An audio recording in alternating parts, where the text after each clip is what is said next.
Welcome to the Dandelion Effect podcast, a space for organic conversation about the magic of living a connected life. Just like the natural world around us, we are all linked through an intricate web, a never-ending ripple that spans across the globe. Here, we explore the ideas that our guests carry through the world, remember who and what inspired them along the way, and uncover the seeds that help them blossom into their unique version of this human experience. This podcast is a production of the Feathered Pipe Foundation, whose mission is to help people find their direction through access to programs and experiences that support healing, education, community, and empowerment.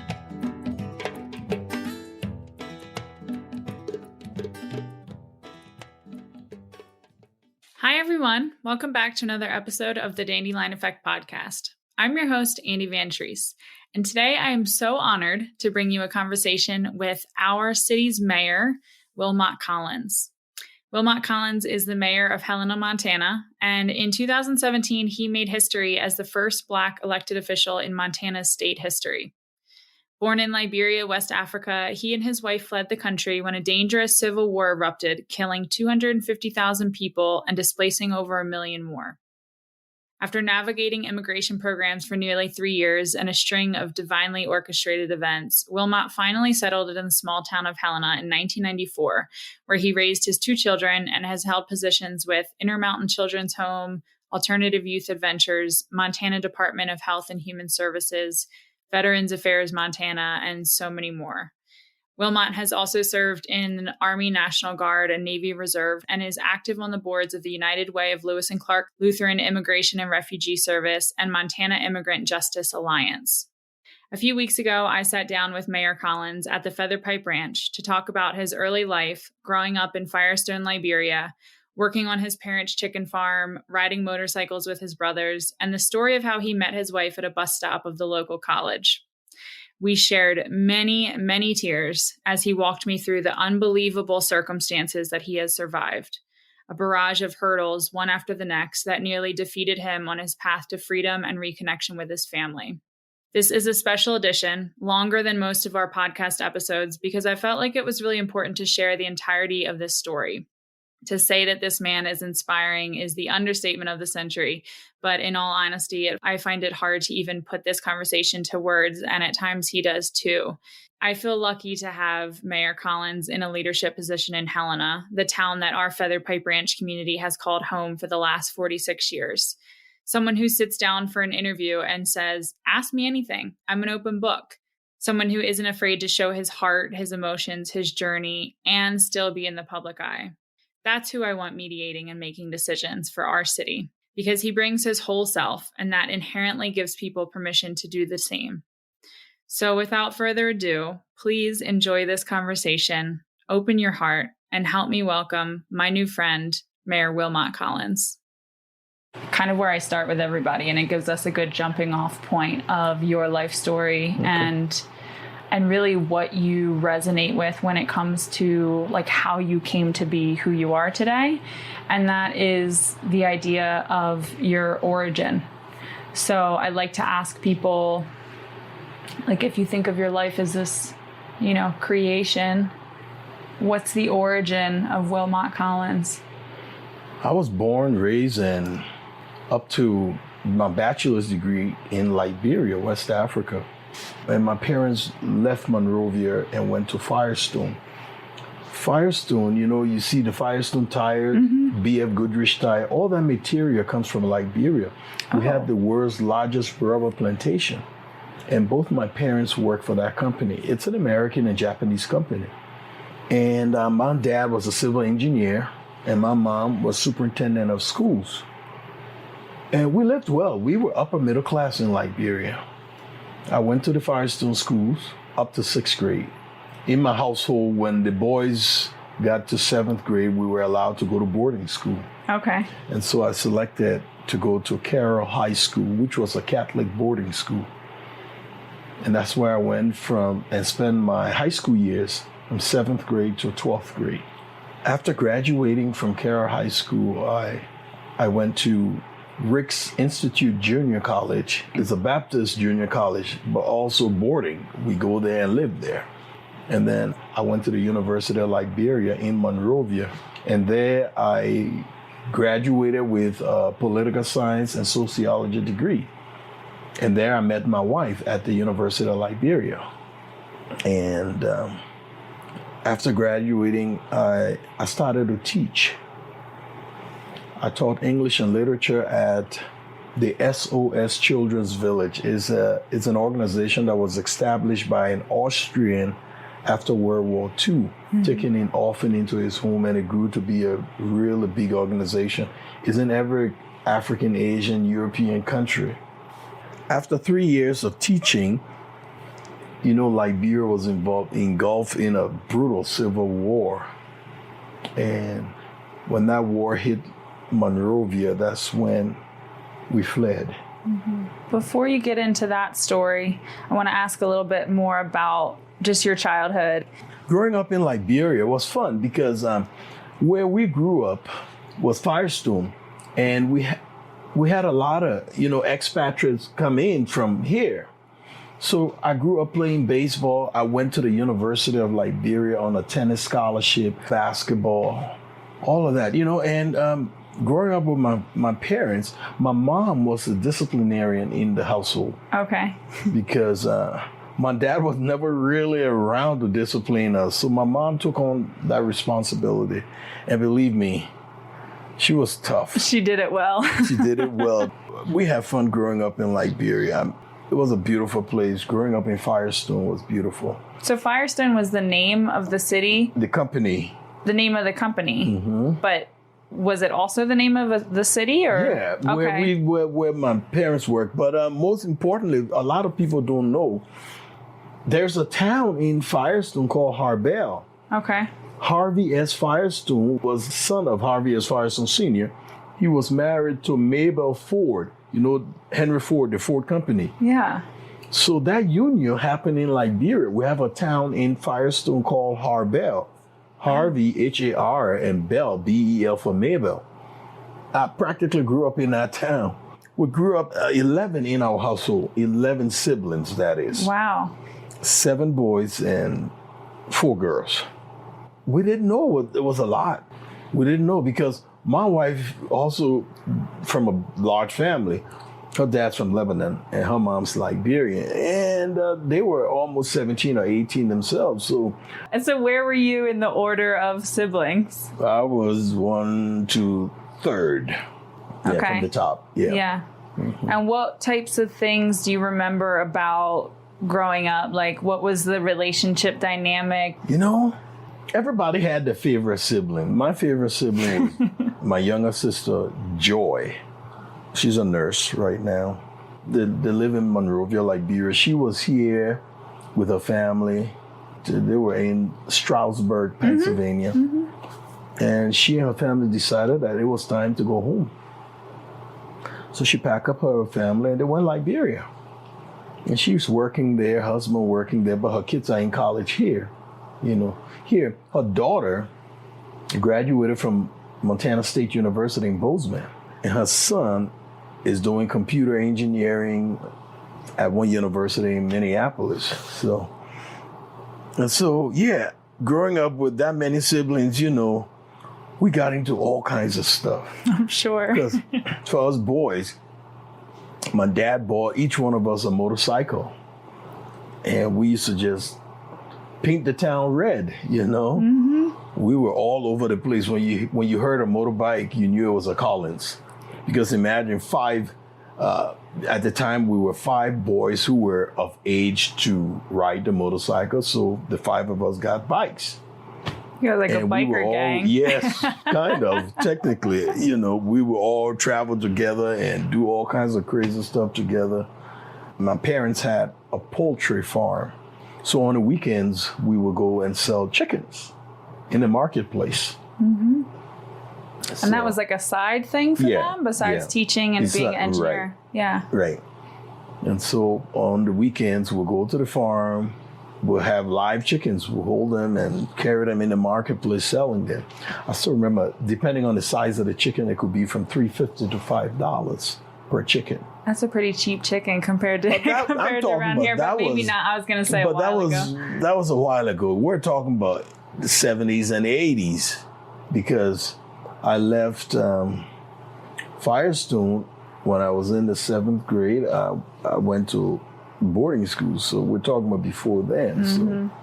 Did you all work on the farm or we like had help? to go there? Yeah. Oh yeah, we did all of that. We had to change the water. We had to put feed in, chicken feed, and clean the mess. Yeah. All of that on the weekends. We did all of that. Yeah.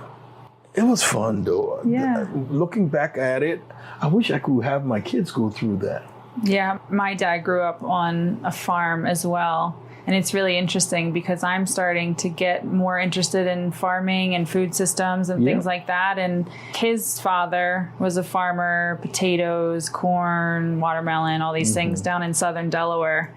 And so he, when he was growing up, had to help. And, you know, he talks about like, he and his buddies would just go out partying the night before, and they knew they had to wake up and go and be on the farm. And they're like, those are some of the worst mornings of our lives, you know, and we had to go. Yeah. And I think they had pigs and chickens. And there's a work ethic that's instilled in people when they grow up on farms like that. It's like there are no days off. There are no days off, and there's animals to take care of. It's expected. Yeah. You have to get it done. It's not like here the kids... They'll put up excuses to do their little chores. They'll take the garbage out. Oh, it was raining. So what? You know, I didn't wash the dishes in the sink because, no, there should be no reason why you shouldn't do your chores. Yeah. Here, we accept those excuses. There, we didn't. Yeah. We just had to do them. Yeah. My mom would say, unless you're sick, you're getting out there. And she would determine whether you're sick or not. So, you know, you can say, I have a headache, I can't do it. No, let me feel you. She'll bring her hand to my head. Yeah. No, you don't have fever, so you're okay. Drink some water, get back out there. Now, did both of your parents grow up in Liberia? Yes. Okay. And both of them got scholarships to come to America. My mom graduated from San Francisco State University. Okay. And my dad graduated from Howard University. And then went back to raise a family. No, my mom, when she came to America, she had her family already. She left us with my father. Oh. And came to America for her graduate studies. What about, were you raised under a particular religion? Every Sunday we had to go to church. We had to go to Sunday school. My mom instilled that in us. My dad didn't. We went to the Firestone Church, and Firestone Church were non-denominational. But my mom is Episcopalian. And when I went to Carroll High School, I joined the Catholic faith. So I was a Catholic until I graduated from high school. And my grandmother, who I loved to death, you know, when I went to the University of Liberia, she introduced me to her church, the Methodist Church. Okay. United Methodist Church. And so I started going to her church. And she had a request of me. She said, you know, I'm the only Methodist in this family. And I said, yes, I know, Gran. She said, so when I die, there's no Methodist in the Collins family. So I said, what are you saying? She said, I want you to join the Methodist Church. So I said, okay. And so I left the Catholic faith, the Catholic Church, and joined my grandma in her church. I became a Methodist in the 80s. What are some of those values that the Methodist Church instills in people? The only difference here is I may come here walking, and you may come here by car, or another person may come here by a bike. That's the only difference, how we get there. Yeah. We get there different ways, but we all believe in the same things. The 10 Commandments, be good to your neighbor, you know, all that stuff. All Christians believe in that. So those values that were instilled in us, any denomination you were a part of. But when I was a Catholic, it was the same thing. Yeah. Methodist, the same thing. Just we all got to that point differently. It's no different. Just be good. Yeah. That's what I mean, especially being in a place like the Feather Pipe, it's like there's 18 workshops that come through here every summer. And every teacher is teaching something different, but it's all ultimately the same thing. You know, seeing God in yourself. Yes. You know, and seeing God in other people, and knowing that you are inherently good, you know, and finding your way back to that. Yeah. And it's like, you know, some people do that through yoga. Some people do it through ceremony. Some do it through religion. And it's just all, like you said, it's like we're all we all want the same things. Yeah, just that we're getting there different. We're getting there differently. Yeah, that's all. Mm-hmm. So, yeah. But you see, like the church, my Methodist church that I go to in Helena, the Covenant United Methodist Church, you know, I could have gone back to being Catholic. But I had promised my grandma I'll be the only Methodist. Now we've grown because my wife has joined me in the church and my kids were baptized in the church. But the reason I keep going back to my church is for the warmth. When you feel welcome, that's it. Because I could have gone to any other church and I'm sure I would have felt welcomed by the congregants. But when I went to Covenant United Methodist, I was so welcome. I said, oh, this is my church. And I've been there for 27 years. So yeah, they're good people. And I'm sure the Lutheran church down the road, they're good people too. Just that where I laid my head, it was comfortable, so I stayed. Yeah. Tell me about how you met your wife, and we'll see if this matches the story that your wife might have to say. No, you know, I was at the University of Liberia, and I was on the main campus. And my sister, my favorite sister, Joy had to go on the main campus to get the bus to go to biology because she did biology and chemistry. So she had to come to our campus and then take the bus to go to her campus, which was about 25 miles away. And I knew her schedule. So that's how we'll go and talk because we didn't live in the same home. Okay. All right. So she lived with my aunt in Monrovia and I lived in the family home in Monrovia. All the boys lived in the family home when you were of age to go to the university. That's where we lived. But the girls lived with relatives. So I knew Joy's schedule. So I would always go to the bus stop and we'd just shoot the breeze. When her bus comes, she goes, and then I go back to my class. So this day, she was standing up waiting for the bus and talking to this lady, this other college student.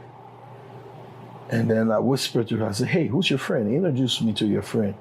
She said, no, you're not ready. She is way too serious for you. You're not ready. And I said, no, I am ready. Maybe she will be the one to make me ready. So you can't. She said, I'm not introducing you. And Joy refused. So the bus came and she got on the bus. I got on the bus and I sat right next to her. I rode on the bus for 25 miles and the only thing I got was her name. But you were like trying to talk to her and she was just she was not. If my sister couldn't introduce me to her, that means there was something wrong with me. She said it's not worth it. So the only thing I got for 25 miles was her name, Maddie.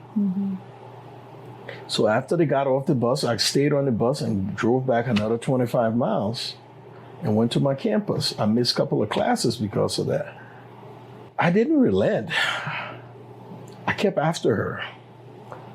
And 1 year went to 2 years. I think I wore her thin, or wore her out or something. Because after 2 years, she finally said, okay, let's give it a shot. She was graduating then from the university with chemistry and biology degree. And the Biology Student Association were having a Christmas party. And she asked me to be her date. And the rest is history. It's been 33 years later. And we got engaged the same day she graduated from college, June 6, 1990. No, a year later, we got married in Ghana when we fled Liberia because of the war. We got married in Ghana on June 6, 1991.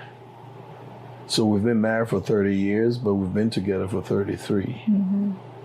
Was your sister fine? I always remind her, you almost cost me my family. You almost cost me my family. I remind her all the time. See, I told you there's just that one person who just might do it, you know, and she happened to have been that one. Because my sister was right. At that time, I wasn't settled. And she just didn't want anybody getting hurt.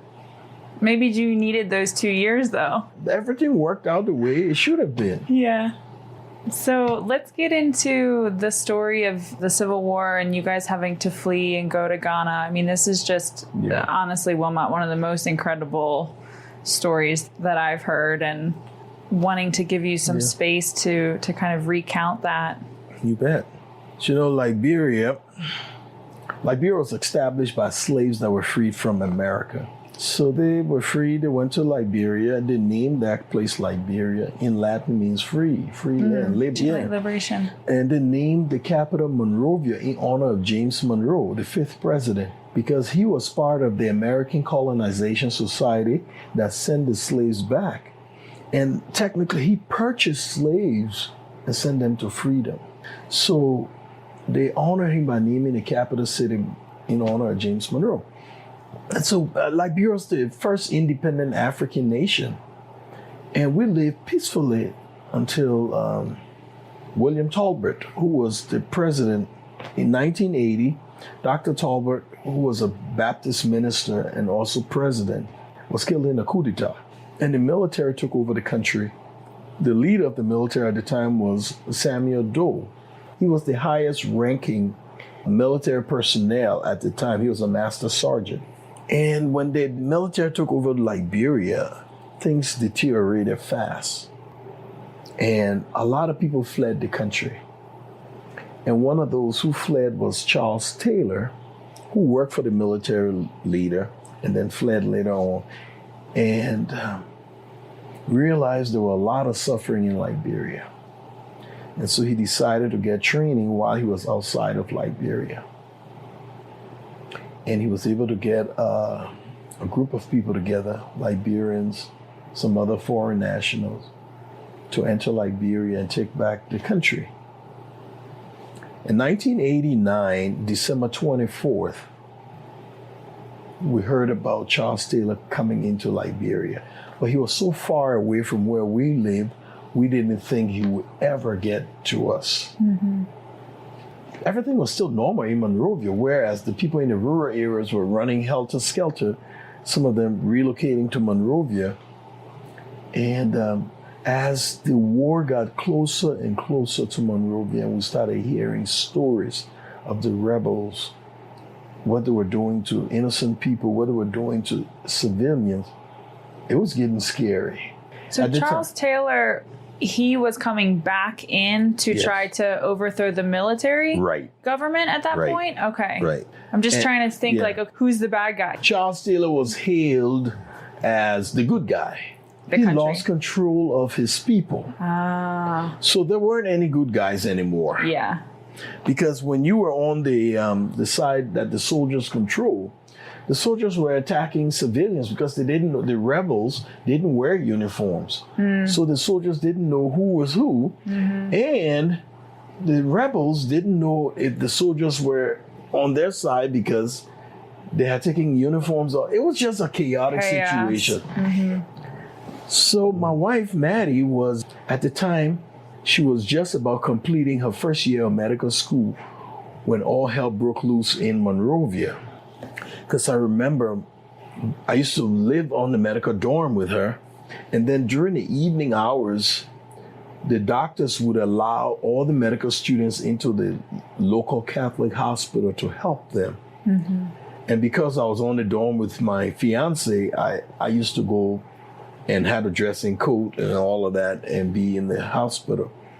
And that's how we spend the days. You know, in the day, we'll go to the medical dorm. In the night, we go back to the hospital.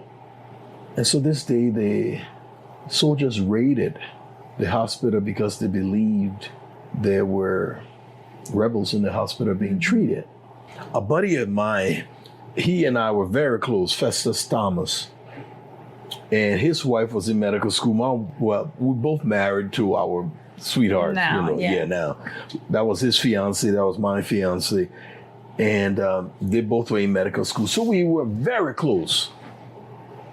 This night, when the soldiers raided the hospital, believe this or not, I don't know why, we parked our car right next to the ER. And that's where the soldiers went. So we parked the car, and he and myself put the seat back, and we were just sleeping in the car. And the soldiers, more than 20 soldiers, walked by that car and didn't see us. There was no tinted windows or anything. Oh my God. How they didn't see us, I don't know. I really don't know. As a matter of fact, when they raided the hospital, Maddie, my wife, just knew we were dead. Right, because she knew you were in the car right outside. In the car outside. Mm-hmm. They knew we were dead. Mm. But we slept through everything. All the gunfire, everything, we slept through everything.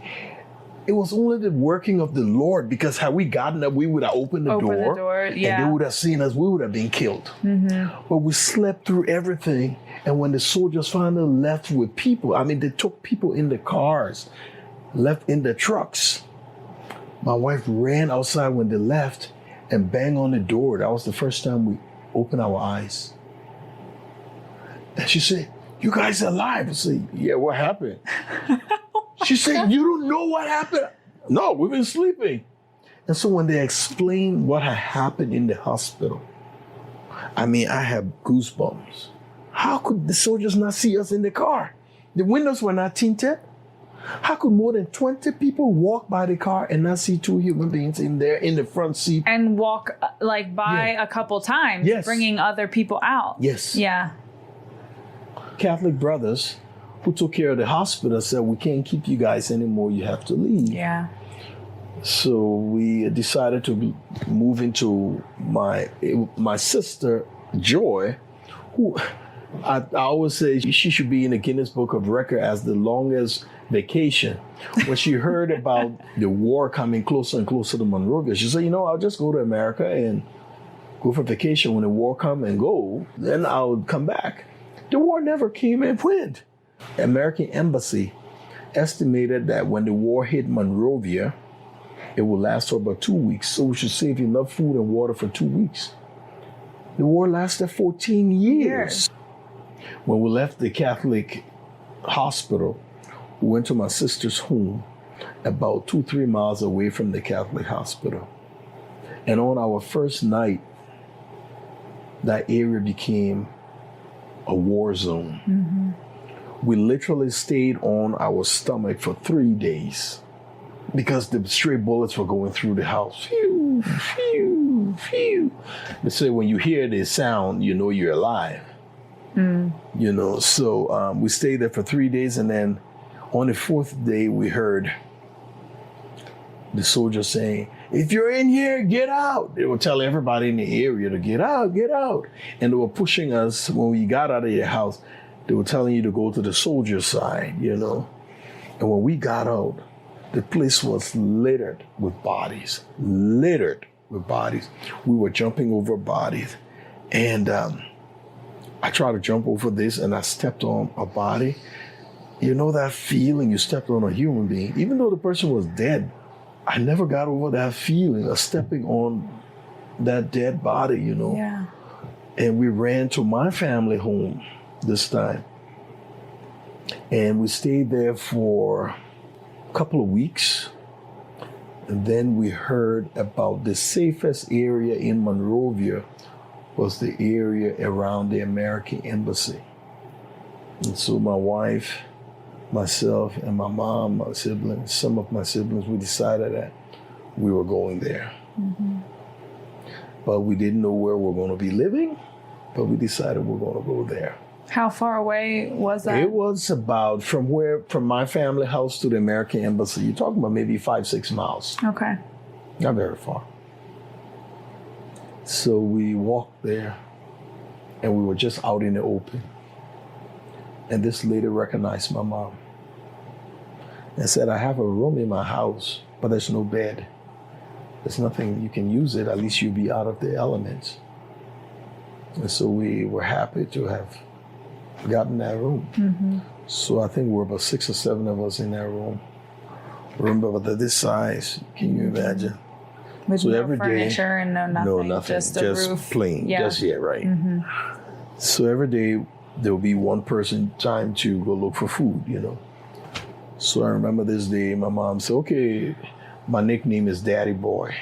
My mom said, okay, daddy boy, it's your turn to look. And then my fiance said, no, I'll go with you. I don't want you going alone.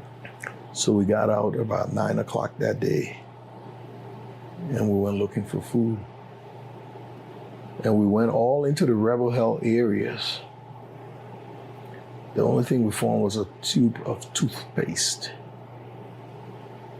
Mm-hmm. We found a tube of toothpaste and I shared it with my wife. Mm-hmm. And that's what we had. We ate it. Pepsodent toothpaste. That's what we had. And so coming back from the rebel held areas, we got stopped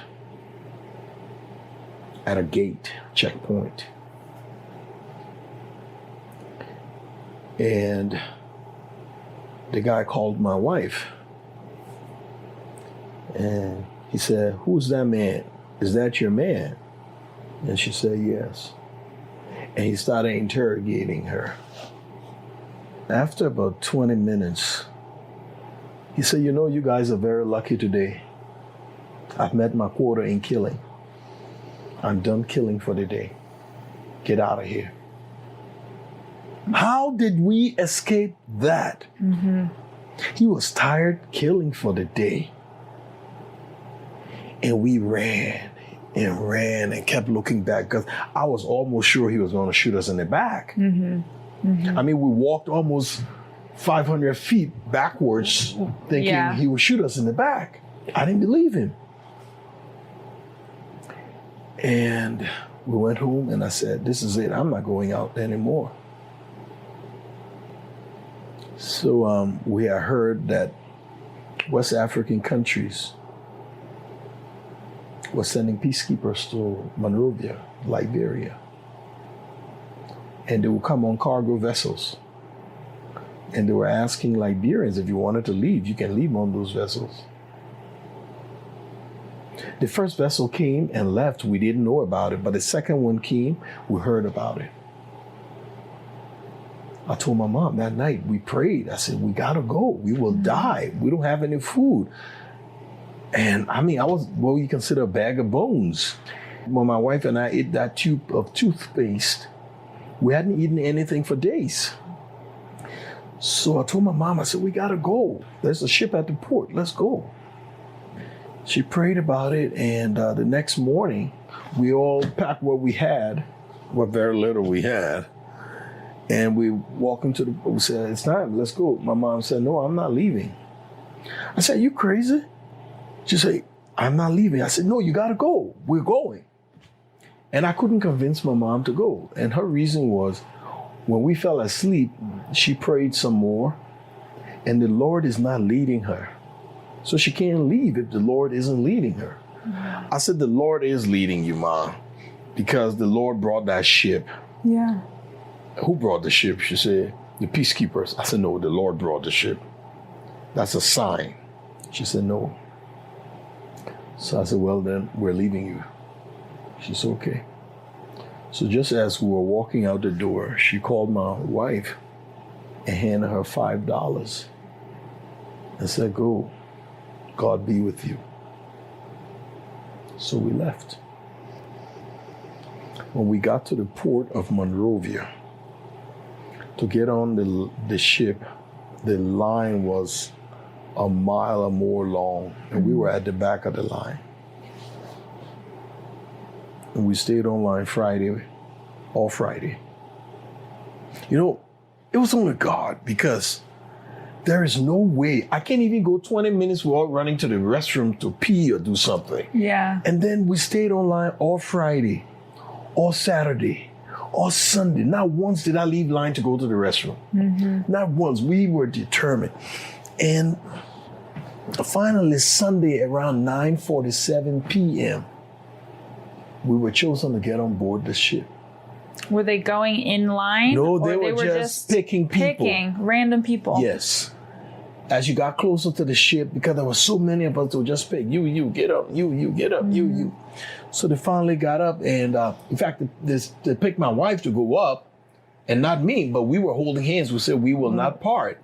And so then we raised our hands like that, and he said, you too, get up. So When we got on board the ship, finally, it was about 5 to 10 o'clock. They couldn't accept any more. 10 o'clock to shut their gates. And there was only standing room. So we just had a place to stand. And that night it rained on us.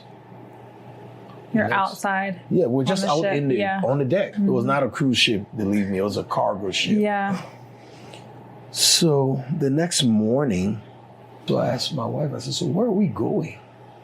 She said, I thought you knew. We didn't even know where we were going when we got on board that ship.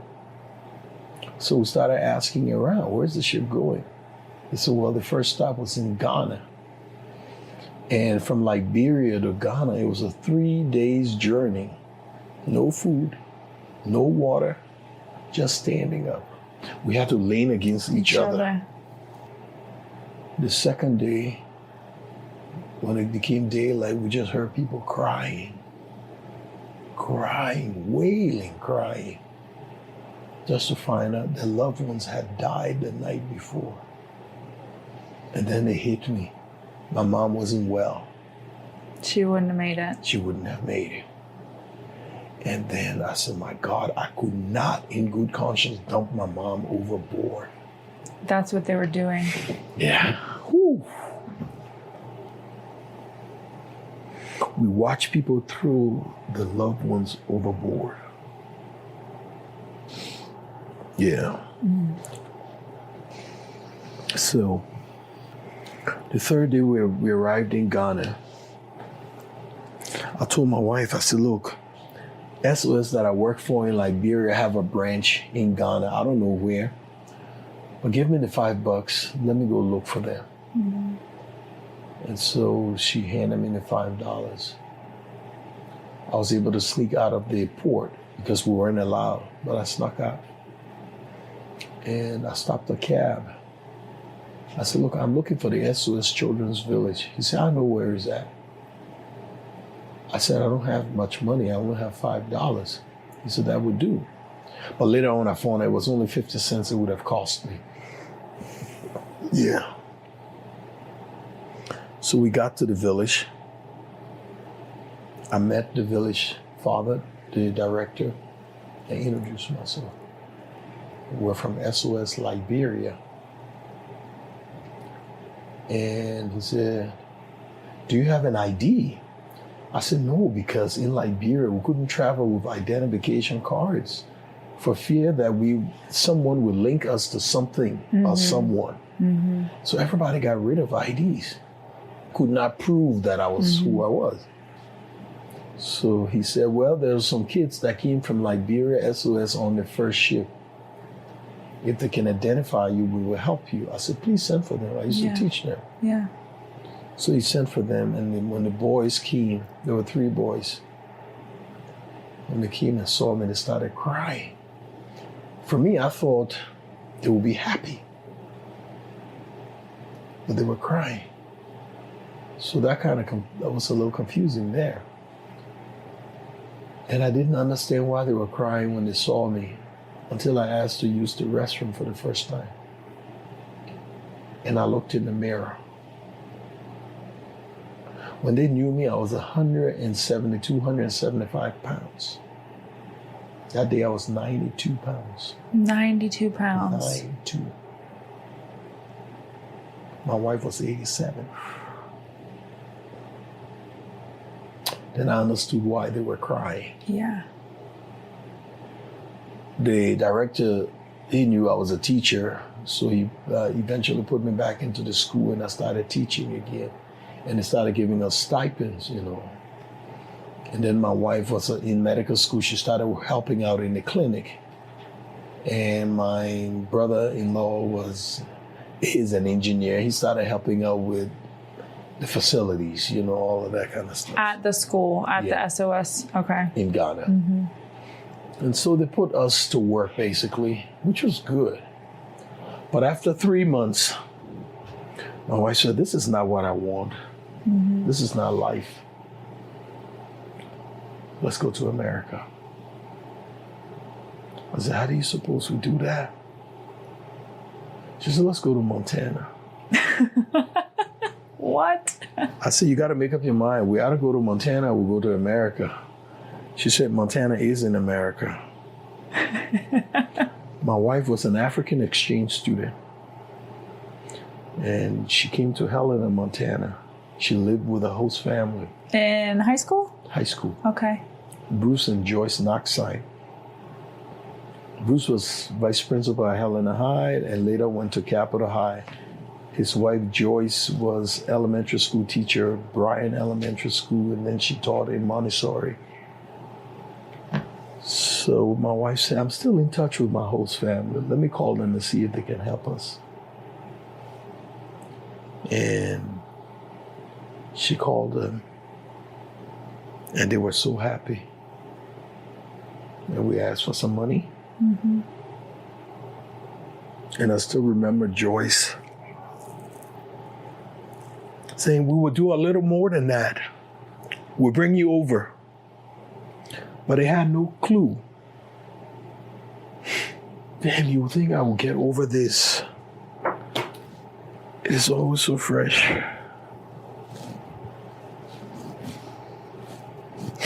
So Joyce wanted to do more than just sending us money. They wrote letters to the embassy to get us over. And we realized the only way we would come to America, we had to enter school. But the Knoxines went to Carroll College. And Carroll awarded my wife a full scholarship to do nursing and put me on the scholarship as her dependent. Okay. And when we went to the embassy with all the necessary documents, they refused. They denied us. And we tried to question why, because we had every necessary document. And a host family and, somebody who you would stay with? They still denied us. So we went back and, we told them, we thanked them for all the efforts they made and all of that, but they did not relent. They contacted their congressman, Pat Williams, Senator Max Barker, Senator Conrad Burns. They contacted all those people, and those people wrote letters. And then this day, the embassy sent a vehicle to the SOS village looking for us. When they phoned us, they asked if we could come back for another interview. And we said yes. We went back.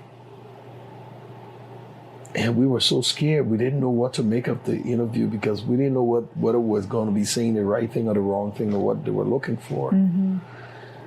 And they just asked one question, and I was scared. We were scared. They asked, will Mr. Collins be joining you to go to America? And by this time, we didn't know what to make of the question. We didn't know what to do because she had the scholarship. And so we decided, no, she got the scholarship, she'll be going alone. The lady asked the question for the second time. And we told her for the second time, no, my wife will be going to school alone. So she awarded my wife a visa, stamped a passport to come to America. August 19th, 1991 was her departure date. And you had just gotten married 2 months before that? We got married in June. Yeah. So 2 weeks before her departure, she started to get really, really sick. Took her to the hospital, checked her out. The doctor comes out and says, congratulations, Mr. Collins, you'll soon be a proud father. And I'm like, no, my wife is going to school. My wife is going to school. This can't be happening. Oh my God. He said, well, she will go to school pregnant. I said, and not only is she going to school, she's going to school in America. We talked about it that night. I said, I don't know. You have so much on your plate. I don't think you should go. She said, I think that's the best for us. She said the hardest thing about it is she still called them mom and dad, the Knoxines, you know. Mm-hmm. She said the hardest thing is to tell mom and dad about my pregnancy. I said, I'll write them a letter. And I handed her that letter. I said, give it to the Knoxers. Mm-hmm. When Maddie came and went into the home, the Knoxer home, she said, Mom, I got a letter for you. She said, are you pregnant? That's just what women she said. know. She said, are you pregnant? Women know these things. I'm telling you, just like that. So Maddie said, yes. She says, okay, we'll go through it. Wow. Yeah. So Maddie phoned a friend. She was a Korean at Carroll. The baby was born. Maddie was still in school. So she and her friend created the schedule where when Maddie was leaving class, her friend would meet her halfway, hand her off the baby. And when the friend's leaving class, Maddie would leave the friend halfway, hand off the baby, and go to class. So that's how they did it for almost 2 years. Wow. In the meantime, I was still trying to join my family, but it became more and more difficult. Mm-hmm. So finally, Congress passed the Liberian Resettlement Act, which stated that if you had an immediate relative in America who was a citizen or who was a permanent resident, they will allow you to go through the process and join them. You had to register with the United Nations High Commission for Refugees. You had to register with UNHCR and go through that process, and then you could eventually join your family. Mm-hmm. But I thought I met the qualification at the time when they passed the act. My wife was in school, pregnant. So I went to the embassy and said, I have a wife, she's in America. They said, no, she's in school, she doesn't qualify. Oh. So when our daughter was born, I went back to the embassy. I said, I have a daughter in America. And then they told me I had to prove my daughter was my daughter. And that was a process. Oh my gosh. That's what took a lot of time. I had to send letters that we had written to prove that we were still together. Mm-hmm. Did you have to prove biologically that it was your daughter? You got like a paternity birth test certificate, and all that stuff. After about a year, I just told Maddie, I'll never join you. Why don't you move on? She said, no, you will. Just keep praying. I said, I don't know how much longer I can do this. Were you still in Ghana? I was in Ghana for a while when I was telling Maddie to move on. And then there's a ceasefire. And then I told her, I'm going back to Liberia. I can't do it here. So I left and went back to Liberia. And then the ceasefire broke. Mm. And when the ceasefire broke, this time I fled into the Ivory Coast where they speak French.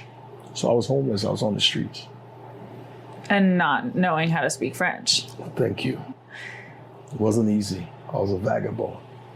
And so my wife thought I was dead. Because there was no communication. No communication, none whatsoever. Yeah.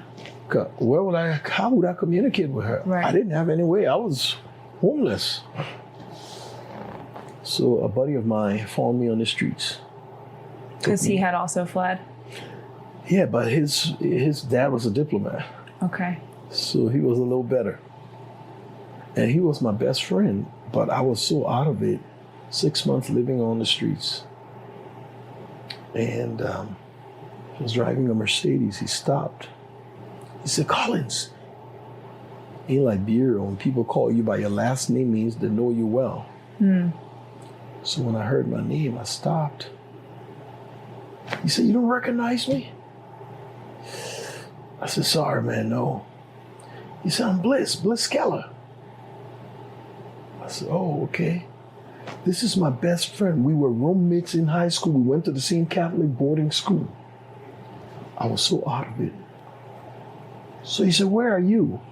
I said, where you see me? He said, no, I mean, where do you live? I said, where you see me? He said, oh my God, get in the car. I got in his Mercedes. He took me to his father's home. Daddy, look who I found. Daddy came. Imagine, 6 months, no shower. Mm. So I don't even want to know what they were smelling. I don't even want to imagine.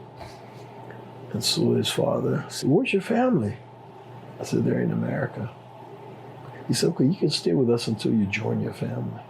said, thank you. The next morning, I heard a light tap on the door.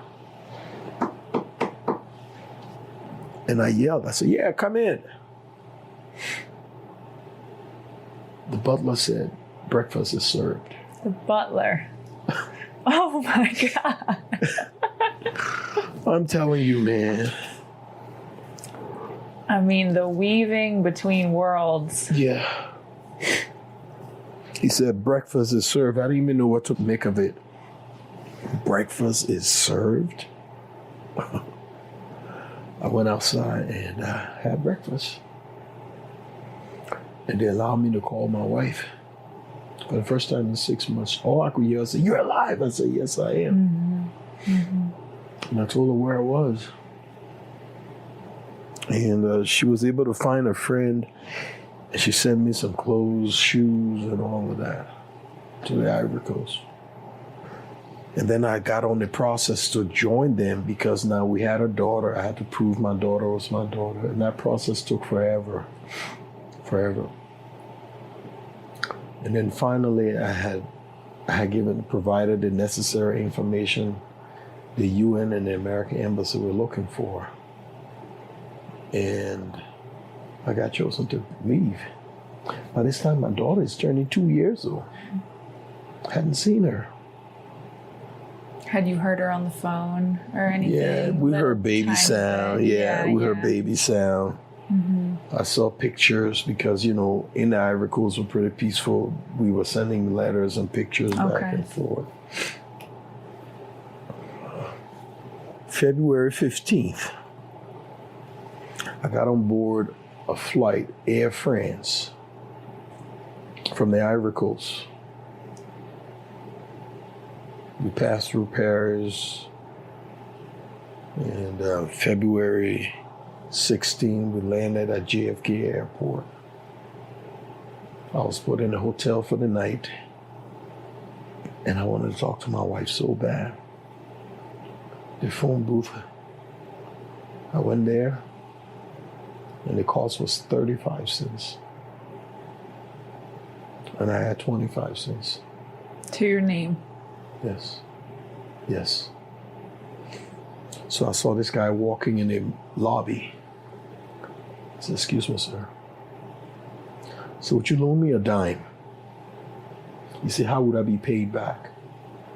I said, okay, excuse me, would you give me a dime? And then he handed me a dime.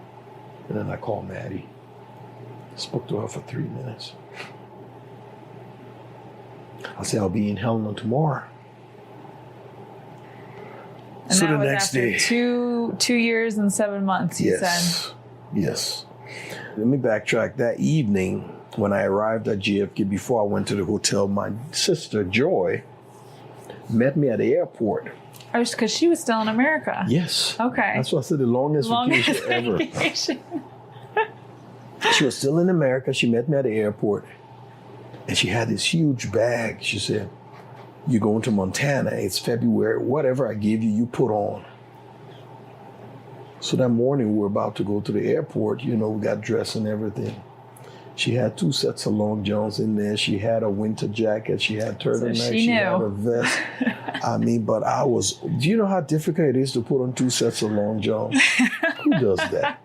But at the time, I didn't know any better. So I got dressed with everything she gave me. I was going to be in the airport, the terminal, where it's not cold. And so I'm looking around. I'm the only person sweating. We get on the plane. I am so wet.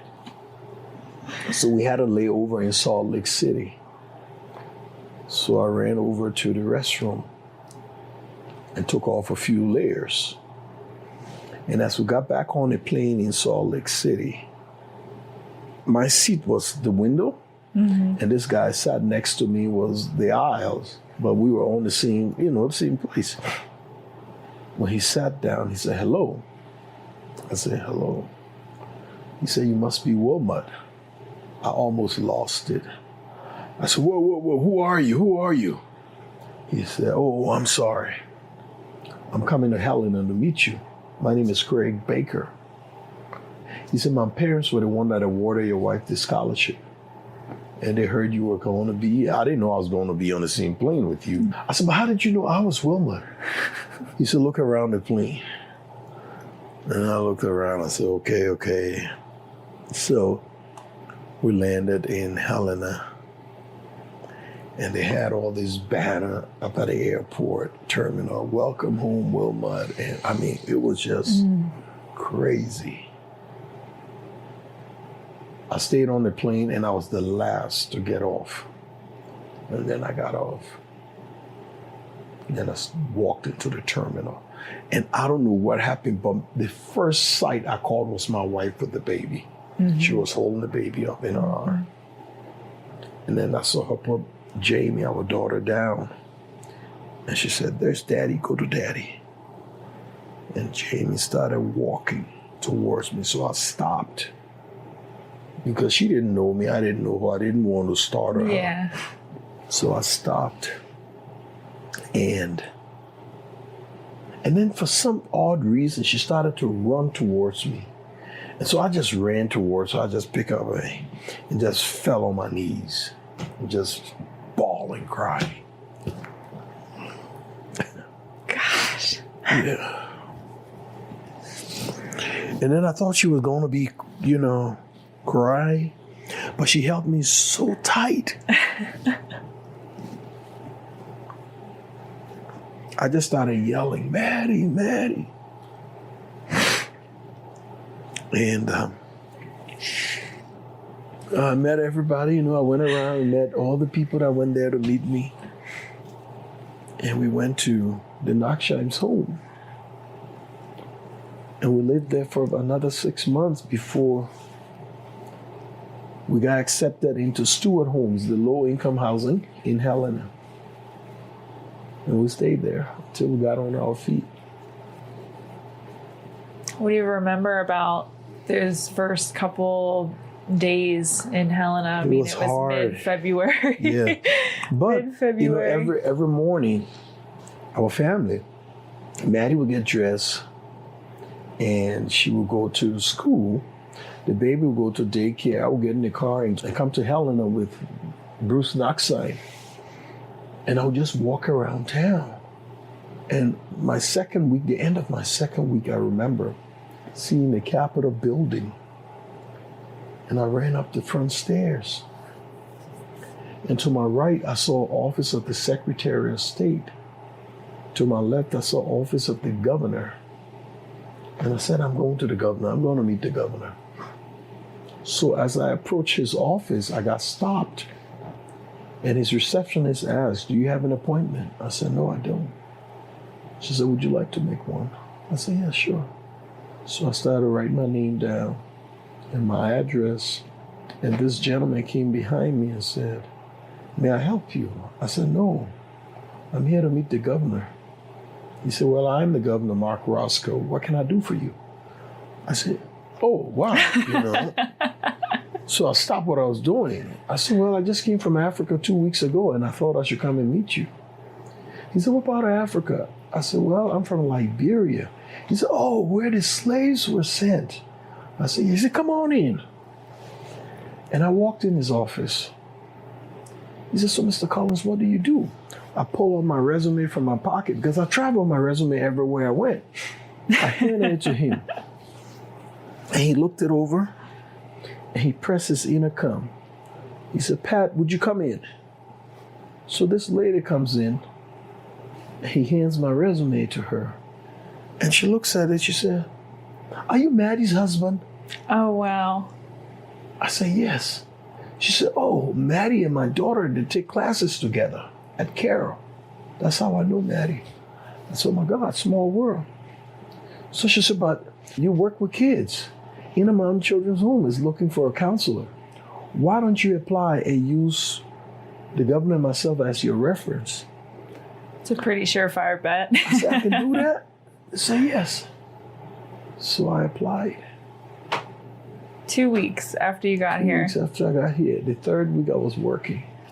My wife was still going to Carroll. I said, where else do you see that happening? Yeah. Only in Montana. Yeah. Nowhere else you see that. Montana is a big but small state. You kind of got dropped into a really special little small town. I know. Yes. Yes, indeed. Do you have any sense of how long it took you to trust and like get out of survival mode? I mean, what was your nervous system like? What was your body like? When a car backfired, I would hit the floor. 4th of July was crazy for us. Oh my God. But it took a while, you know? Yeah. But just the love and care that we got, my family and I got from this community made it so easy. Mm-hmm. They made it so easy. We were in a loving home. Within 2 weeks, I met the governor and started working. Come on. I made some good friendships. I think that's what made it so easy. Mm-hmm. That's what made me get out there. That's what made me comfortable enough to share my story. Mm-hmm. Because of who I met in this state. They wanted to know. They were curious. They wanted to know. Because Montana, believe it or not, when I came in 1994, there weren't many African Americans around. Mm-hmm. Your daughter was one of 2 Black children in her school. Yeah. In fact, I met an African American guy, but he's mixed. So I didn't even know he was mixed until he told me. Because in the winter, he's so light, and then in the summer, he's like an Italian guy. Mm-hmm. So he's a little dark, you know. Mm-hmm. And we struck up a really good friendship. And then I went to church, and I met my church family. My daughter got baptized in that church. Man, I was just surrounded by love. I'm not kidding you. I was surrounded by love. Wow.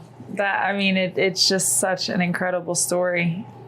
I mean, you just hit the ground running. 3 weeks in, you had a job, joined the church. Yeah. Was that a way for you to just really start the integration and to assimilate? Yeah, and just meet people. I didn't know the culture. I didn't know the people.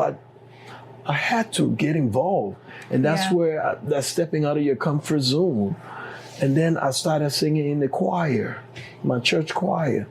And then because I knew I played soccer in Liberia, and so I started using what little talent I had.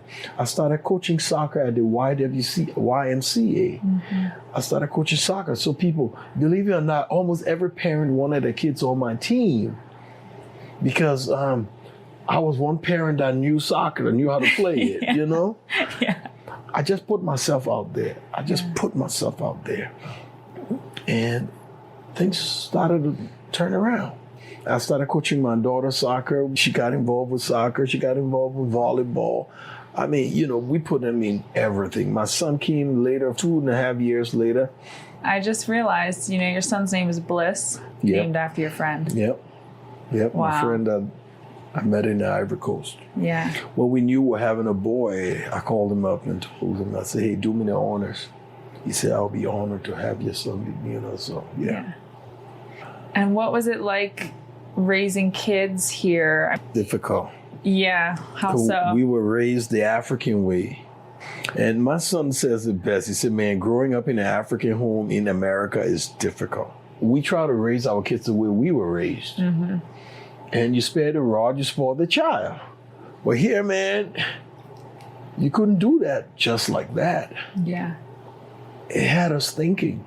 Because we had to be cautious. We had to be careful what we do in terms of, disciplining our kids. So we had to regroup and rethink things. I still remember one time I was in Dillard's. At the time, Dillard's was here at the mall,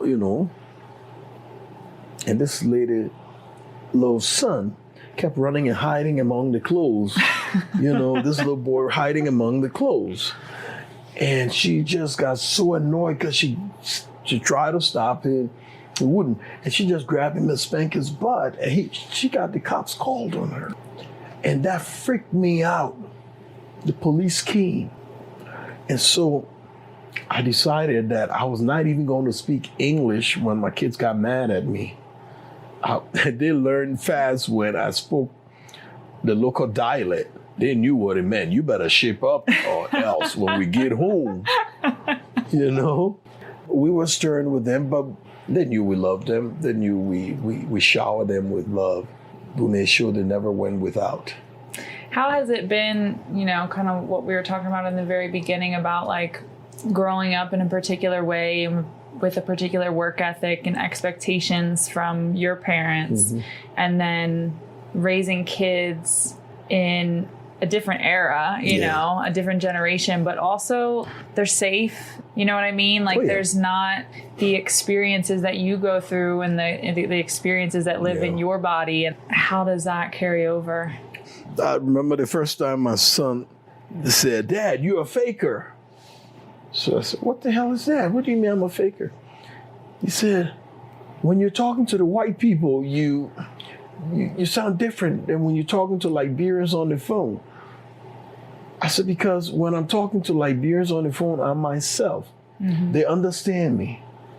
But I have to be very deliberate when I'm talking to others here in Montana because I have to speak slowly. I have to enunciate every vowel so they can understand." And that's all I'm doing. We never hesitated to tell our kids that we were poor. My son can explain my story because we told him about what we went through. And how when I came to America, I came here with 25 cents and I left that in the phone booth. So technically I came to Montana without a dime, without a penny. Whatever we made here, we made it through hard work. And that's what we try to discipline them with. If you can work, if you're serious, there's no reason why you won't make it. There's no reason why you won't make it in America. If you work hard and you're serious, you will make it. Go to school, be serious. And I think they took that because my son is working. And of course, I always told them what my mom always said. My mom always told us that you had to be better than your parents educationally and financially. So I told my kids, my mom had her master's. So if I have to be better than her, I have to get my doctorate. And then I would have to make more money than she made when she was superintendent of schools. So I remember my son saying, "Dad, I don't need to have a doctorate to make money." So I said, "But you still like have a true millennial." Yes. So I said, "Well, that's what my parents taught me." And so I'm working on my dissertation right now. Really? I completed my coursework for my doctorate in forensic psychology. Okay. And my wife just completed her PhD as a nurse practitioner. So my kids are all worried that they will have to get 2 doctorates. I was going to say, and what's I told after them, that? No, you don't have to get 2 doctorates to. So, but both of them are working graduate school, so that's good. And that's all we ask, know. And I always tell them, Helena raised you. And so you always give thanks to Helena because now that you're in Seattle is enjoying the benefits of Helena. And I told my daughter, the UK and the Navy, they're enjoying the benefit of Helena. Always remember that. What are some of the Liberian cultural traditions that you still really hold on to with you and Maddie and with your family and your kids? The food. Oh my God. I got to come to your house for dinner. The food. We still hold on to the food, and my kids love the food. There's this guy who lives in Atlanta. He exports the Liberian food. My son eats Liberian food. So sometimes we'll order food and ship it to him in Seattle. We ship it here to us. Or whenever we travel to Minneapolis, where my mom and my sister are, we'll buy some Liberian food and Maddie will cook it. The food has been that way. And my kids have picked up our accent, but you can tell that they only say it when they're around a lot of Liberians. Then just like the way you were doing on the phone. Right. Now they're fakers too now, That happens, it happens to everybody. And you don't even notice it because I never noticed that I was really speaking 2 different ways until my son brought it to my attention. Yeah. The closeness to relatives, we're very close-knit family. We make sure that they will meet everybody. They know everybody. And they know what's expected when you in an African society, community, or gathering. They know you respect your elders to the T, to the T.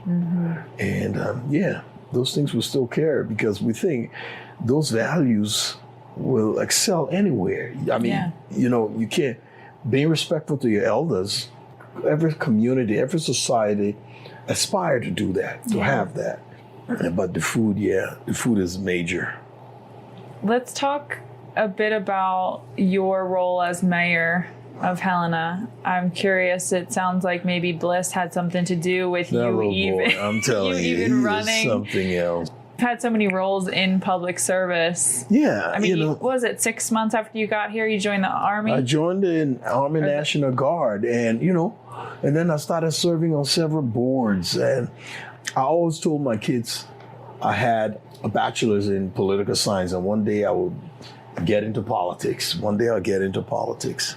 So you've always wanted to? I think I was more trying to impress my kids than me. Okay. I was trying to impress them, saying I'll get into politics. I really didn't think I would. But Bliss, my son, he's one of those who will always challenge you. So I remember well sitting home. Bliss left his campus in Missoula. He was at the U of M. And he came home and said, "Dad, I think this year is your year." I said, "For what?" He said, "To run for public office." I said, "Whoa, slow down, kid. I'm not qualified. I don't know what to do," and blah, blah. I just told him, "No, I'm not doing it." He said, "Yes, you are qualified." I said, "Okay, name 3 qualifications that would make me win an election." So he said, "Dad, you know everybody." I said, "That's not a qualification." He said, "Everybody know you. That's the second." And I said, "What's the third?" He said, "You're educated. That's all you need." I said, "I don't even know the first step in what to do." He said, "That's why you have friends. Call your friends. Talk to them. And if they say you're not ready, I will not bother you." So I invited 3 couples over for dinner. And we had dinner. After dinner, I said, "Guys, the reason I called you was to pick your brain and see where I could. I'm thinking about running for public office, most specifically mayor." And then one of the ladies yelled, she exclaimed, "Oh my God, this is fate." I said, "What do you mean?" She said, "We're just talking about you to ask you to run for mayor." And then my son threw his hand in the air. Told you. I rest my case. So I said, "Okay, then what do I need to do?" He said, "First, convince your family. If they think it's a good thing for you, then we'll help you." Mm-hmm. In my house, we vote on everything. My house is very democratic. We vote on everything. Okay. I was almost sure the vote would be 2-2. Maddie and Jamie will vote no, and Bliss and myself will vote yes. Okay. And so when I went to Maddie and told her about it, she said, "Keep me out of it." Because she didn't like the limelight. She didn't want to be involved. Okay. And all that kind of. She said, "Nope, I'm not involved in it." Okay. So I said, "No, you know the routine. We will vote." And she smiled. She said, "Okay, then who will be the tiebreaker?" I said, "If it comes to that, we'll talk about it." So we called my daughter. She was in Bahrain. We called her, and I didn't even realize Bliss had already done his homework. He was already on the campaign. That kid was like 18 years old, 19 years old. And he was already working. Mm-hmm. So he had called Jamie and said, "Look, I know we will vote, and please vote for Dad to run for mayor." And so Jamie promised him. And so then we called Jamie. And Maddie explained to Jamie, "Hey, we're calling to see whether you will vote for or against. Your dad wants to run for mayor." So, "Mom, Dad, I'm voting for. I think it's a good idea. Dad should go." So it was 3-1. So she had to get on board. And then we started working. I started working with those guys. And they started showing me what I needed to do and this, that, and all the other. Mm-hmm. It's hard work. Mm-hmm. But the end result, I won. That means we worked hard enough. We got out there because I was running against a 16-year incumbent who is loved by the community. Mm-hmm. I like the guy. So it was not that he had done something. It was just something my son wanted me to get involved with, and I decided to go through with it. I'm a huge believer in everything that you go through in life prepares you for the next step. Mm-hmm. So reflecting back on everything that you've been through and the story that you just told, how did that uniquely prepare you? I think it made it easier because it was, as far as I'm concerned, as difficult as it was fun. It was enjoyable.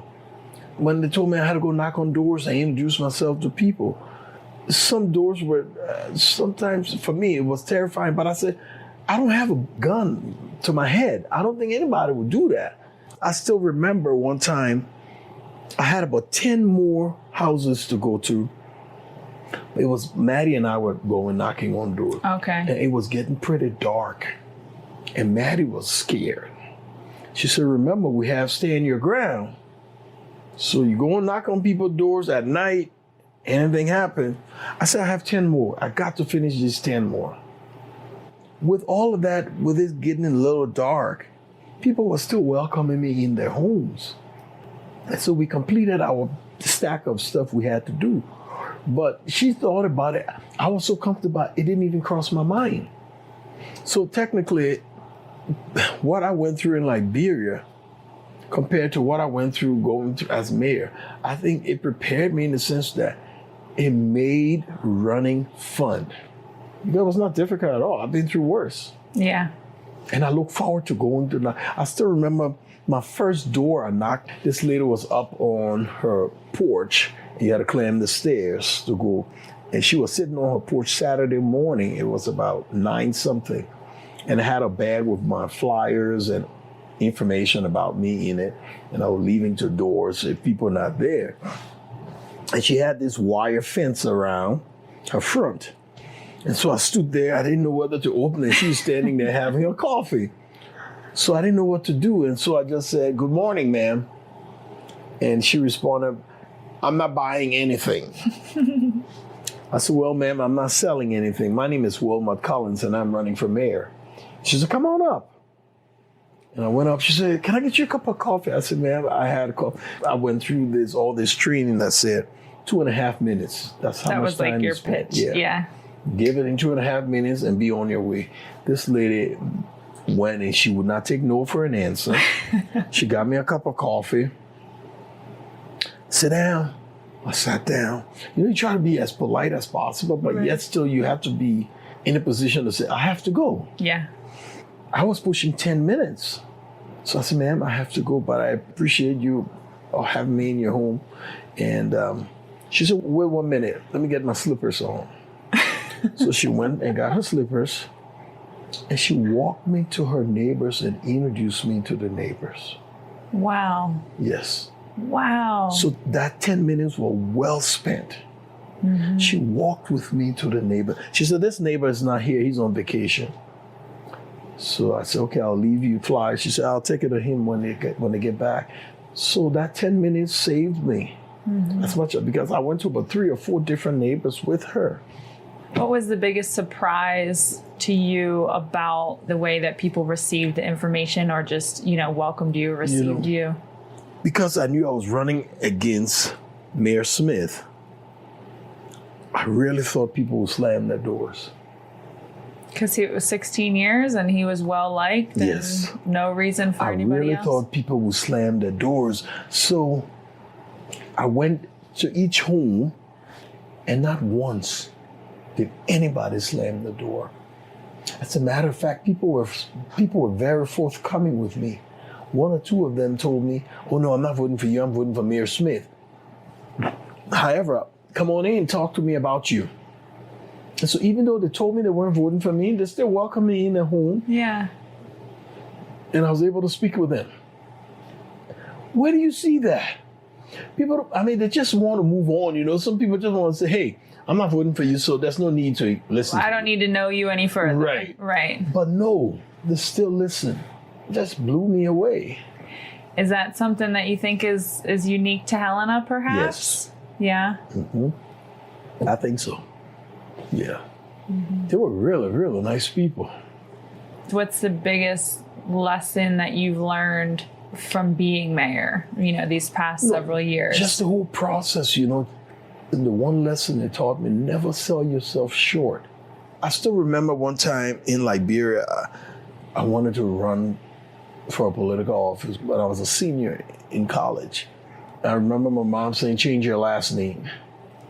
You know what that means? That if anybody's coming after you, they will come after everybody with the name Collins, so change your last name. Mm-hmm. But this process has shown me that we're more than what we think we are.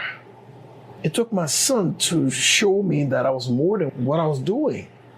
Mm-hmm. You know, he saw more in me than I saw in myself. Mm-hmm. And so when I became mayor, you know, I know collaborating with others is very important to get anything done. Mm-hmm. And I'm happy that our race, the municipal races in Helena, they're nonpartisan. So you're working for everybody. You're not working for no political party. You're not working for no politician. You're just working for the people of Helena. Mm-hmm. It's been fun meeting with kids, I met a little girl. Oh my God. You know, when I became mayor, I used to go out of the local restaurant and I used to call it WWW, Wednesdays with Wilmot. Okay. People who come to the restaurant and meet me and ask questions. People who couldn't make our commission meetings will come there to ask questions. And I still remember this little girl. Her mom was there with some friends. And I met with the friends and I was walking to another family to meet with them when I heard this little voice say, excuse me. So I stopped. She said, my name is Charlotte and I'm 5. I said, hello, Charlotte. I'm Mayor Collins. I'm an adult. What can I do for you? And she looked at me top to bottom. She did it twice. She said, would you be my show and tell? I said, sure, Charlotte, I'll be your show and tell. Kids are smarter than you think. So when I said, sure, I'll be your show and tell, I started to walk away. And she yelled out, you don't know my school. How can you be my show and tell you don't know my school? We need some contact information here. So I went back to her. I said, okay, Charlotte, what's your school? She said, I go to Bloom Montessori, and you have to be there Monday at 10 o'clock.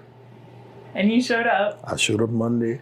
I spoke to those kids for 10 minutes on the floor talking about animals and pets. Uh-huh. Hey, they enjoyed it. We took pictures. It was fun for them. Uh-huh. That's the fun part of the job. Yeah. That you can interact with the youngest constituents.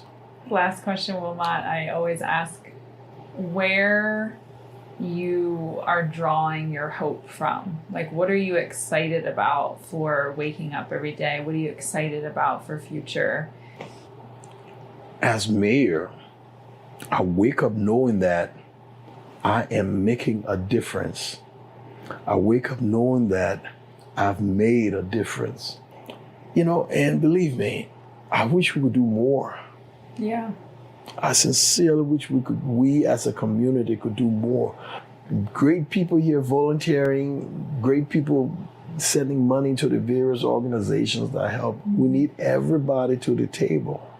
Everybody to the table. And that's how we'll be able to combat. That's how we'll be able to make a positive impact. Because the city can't do it alone. Mm-hmm. No way.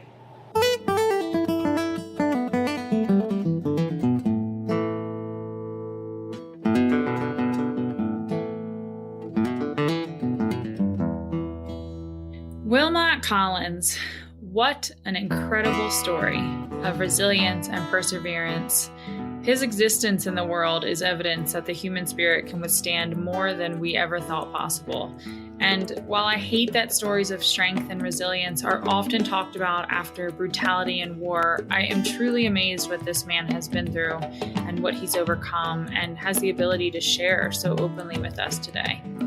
Conversations like this, honest, open-hearted, and tender, this is how I believe we can build stronger communities. When we visit with each other, listen to what we've been through, look into each other's eyes and cry together, feel the heartbreak and the pain, and celebrate the triumph and the rebuilding that we're all doing individually and that we're all doing collectively every moment.